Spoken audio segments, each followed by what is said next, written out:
Eu sou Mário Persona e essas são as respostas que eu dei aos que me perguntaram sobre a Bíblia. A dúvida é se é correto, se é apropriado, se é benéfico utilizar fotos de celebridades, de artistas, de cantores para evangelizar.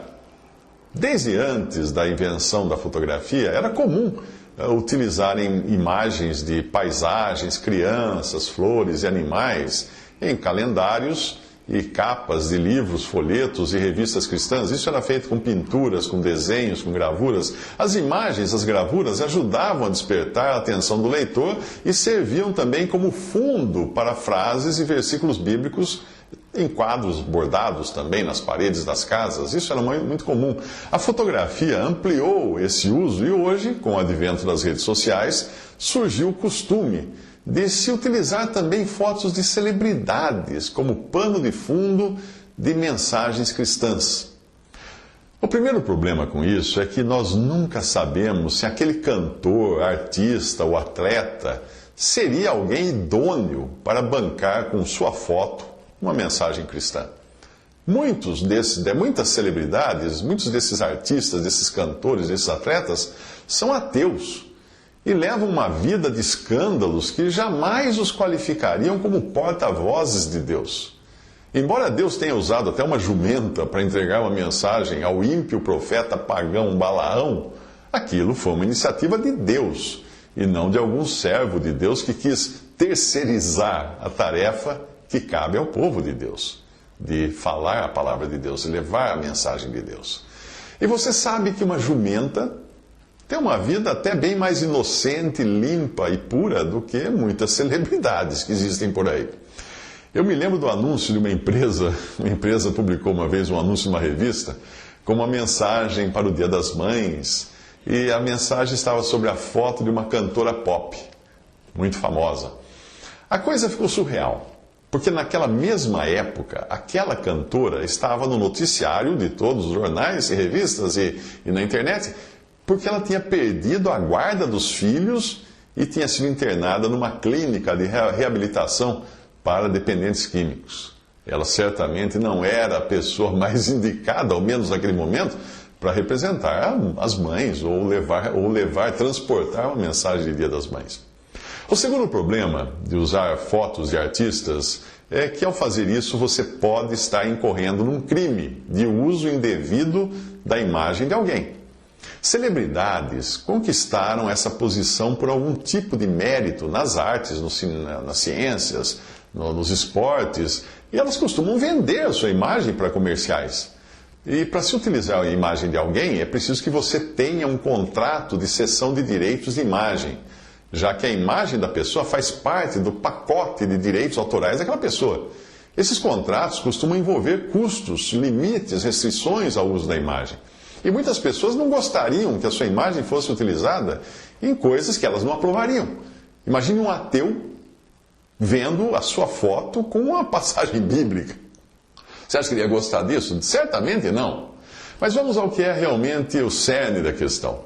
Quando você viaja, será que você deixa suas joias serem transportadas na mala por pessoas que você não conhece? Ou será que você as leva com você bem junto ao seu corpo para não perdê-las, para não ser roubada? Quando eu vejo postagens nas redes sociais com fotos de artistas e celebridades incrédulas, adornadas com versículos ou frases como se estivessem dizendo algo a favor da fé cristã, eu me lembro do carro de boi dos filisteus, que os israelitas emprestaram para transportar a Arca da Aliança, e aquilo terminou numa tragédia. Você não entendeu? Bom, então leia 1 Samuel capítulos 5 e 6 e leia também 2 Samuel capítulo 6. Eu vou resumir. Os israelitas haviam perdido a arca numa batalha contra os filisteus, a Arca da Aliança, os quais mais tarde acabariam se arrependendo de tê-la conquistado, porque ela só trouxe problemas para os filisteus. Então, para se livrarem dos problemas que lhes vieram pela presença da Arca de Deus em meio a um povo ímpio, inimigo do povo de Deus, eles decidiram devolvê-la para Israel.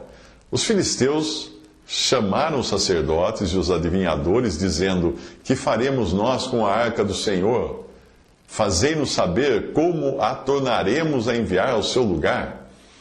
Aí os sacerdotes deles, os adivinhos deles, disseram: tomai e fazei-vos um carro novo, e tomai 2 vacas com crias, sobre as quais não tenha subido o jugo, e atai as vacas ao carro, tirai delas os seus bezerros e levai-os para casa. Isso está em 1 Samuel capítulo 6, versículos de 2 ao 7. Na sequência, eles soltam as vacas, puxando aquele carro de boi, e elas vão caminhando em direção aos israelitas. Elas não voltam o caminho para buscar seus bezerros. Elas vão, obviamente, por um milagre de Deus, em direção aos israelitas. A arca chegaria nas mãos dos israelitas e ficaria 20 anos em Kiriat Jearim, na casa de um israelita, antes que tivessem a iniciativa de levá-la para um local adequado, um local apropriado. E foi aí que eles incorreram num grande erro. Puseram a arca de Deus num carro novo, como tinham feito os filisteus, e a levaram da casa de Abinadab, que está em Gibeá, e Uzá e Aió, filhos de Abinadab, guiavam o carro novo. E chegando à eira de Nacon, estendeu Uzá a mão à arca de Deus, e pegou nela, porque os bois a deixavam pender. O carro de boi balançou, a arca parecia que ia cair, Uzá foi lá e segurou com a mão.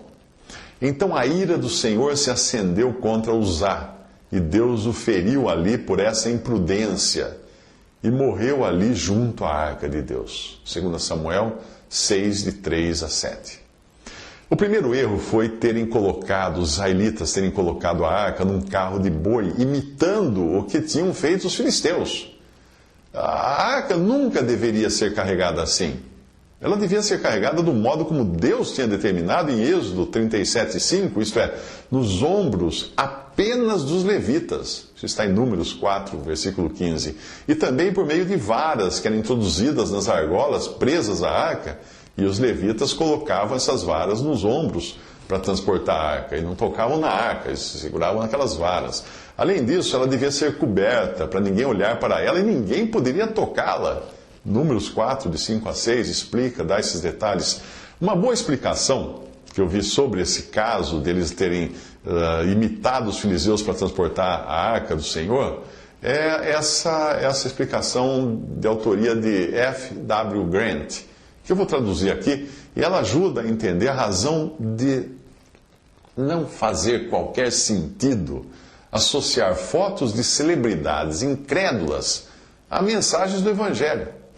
Veja o que ele escreve, esse autor. De que nos fala a arca de Deus transportada em um carro de boi?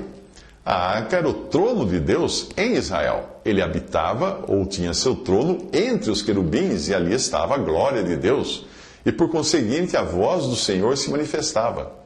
As declarações vindas desse trono eram endereçadas aos homens, a um povo redimido, separado das apostasias das nações em redor, para que esse povo pudesse conhecê-lo, conhecer a Deus e servir a Ele somente.